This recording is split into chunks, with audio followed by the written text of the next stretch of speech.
So, it's just a matter of paying attention and being aware. I know that years ago over in Oregon in federal court, two friends of mine were on trial, and the judge would say, if they wanted to question a witness, he would say, would the defendants like to question the witness? And nobody would say a word. And he would look at his computer when he asked this. And then he would turn and he would ask each of them individually by name, would you like to question the witness? And this went on the whole trial. And in fact, one of the fellows at the break, his standby counsel walked up and said, are you going to put me on the witness stand? And to which my friend said, well, I don't know. I hadn't considered it yet. And he said, well, I have to tell you that if you put me on the witness stand and ask me if I have a claim against you, I have to tell you I do. Well, the guy didn't realize what he had just been told. It's the attorney, his defense attorney, holding the claim against the straw man, because that attorney is there representing the straw man, waiting for you to stand up and take his place. Okay. That's what you have to be aware of. Okay.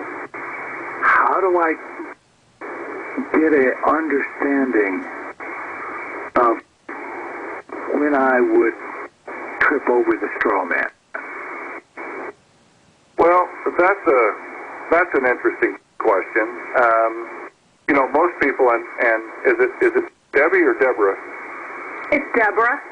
Deborah, when she was asking the question about the corporations being able to sue people, and she sees these pleadings on lawsuits all the time, and I couldn't agree more. I mean, we're the most litigious society in the world, and all these suits flying back and forth. But the real power, if an attorney would exercise it, is in the rules. And he can separate you, or you can separate you. We've abdicated our responsibility to people that practice on us in the form of attorneys. And I look at this as that suit has to be brought in the name of the fiction, in the name of the straw man, because it's the transmitting utility. By the way, the United States of America is a straw man for the United States. Look at the pleading. And by the way, once you appear in court, the pleadings will change from your uppercase name throughout the pleadings to your upper and lowercase name throughout the pleadings. Once you've appeared and taken the place of the straw man. And I've seen it for years, over and over and over. And so you can send me a pleading that the government or whoever has sent you, and I can tell you in 3 minutes if you've appeared or not, just by reading the pleading. Is there anything you could do after you've appeared? Yeah, you can do a 9B mistake, affidavit of mistake. You have to be able to unwind your mistakes. If you go to Rules of Civil Procedure 9B instead of 9A, you'll see fraud, mistake, inadvertence of mind, misplaced confidence. And you would do it. It says exactly what's supposed to be pled and how it's supposed to be pled. And in matters of affidavit of mistake or inadvertence of mind, you're supposed to plead those with particularity or peculiarity and say, I misplaced my confidence in this attorney and he sold me down the river. Okay. Therefore, I want to back up and do this all again. Okay. And does the court have to allow you to do that? Well, once you put in the affidavit, an affidavit is a responsive pleading. Right. Okay? And so when you put in the petition, some people want to call it a motion. I always put in petition. And I support that with an affidavit of mistake. And I say what the mistake was. Okay? Now I go to, if they do not respond with another responsive pleading, then Rule 8D, which has now been changed a little bit, it's actually 8B6, is effective failure to deny. And the effective failure to deny in a responsive pleading is to admit and concede. And so I just follow my way through the rules back and forth, and I don't ever leave the issue. I'm sorry, I can't go forward. This issue over here hasn't been resolved. Well, could you even do that before sentencing if you've been found guilty? Well, that remains to be seen. Okay. You know, all of these things that everybody talks about, it's just like the different forms, 28, 90, 91.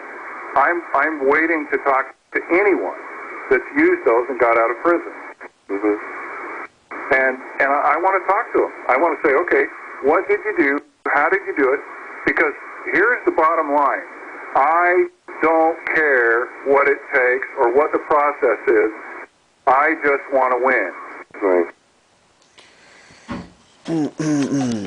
And that's what most of us want to do. We just want to win. Okay? So let me read the last part of this.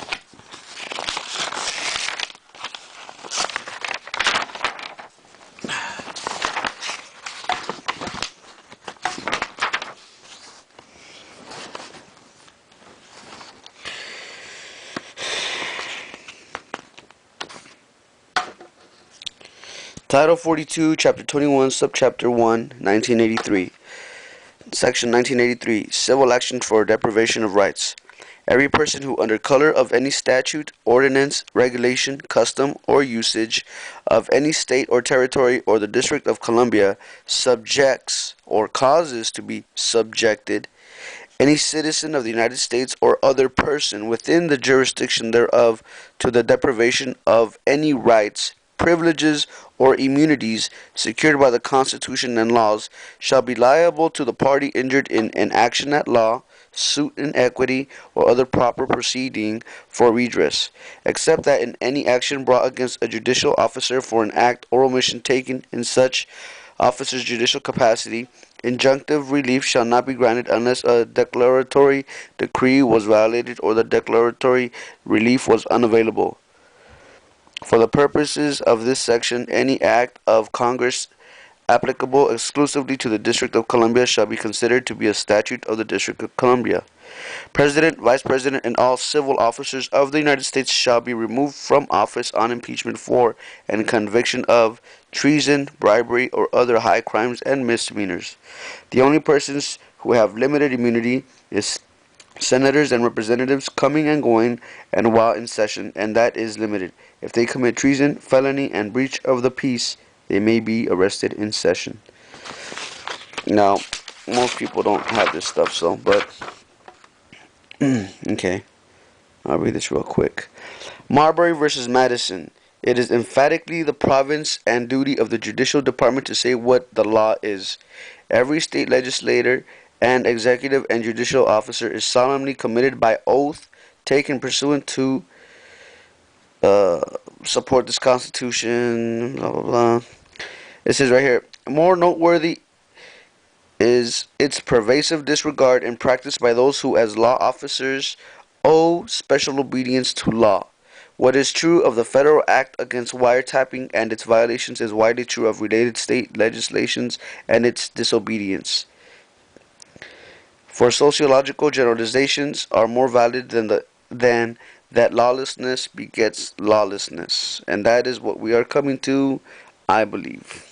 So, hope you guys liked the video. Once again, it's not legal advice, just opinions of myself and other people. Well, we study this stuff pretty much every day.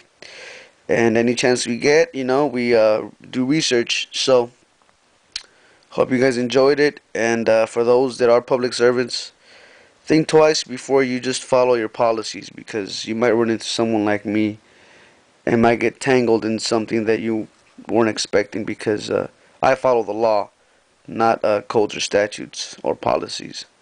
So, you guys have a good one, and for those that do risk their lives, God bless, and thank you for doing your job in catching criminals, not just making revenue for the shareholders of the city of Glendale.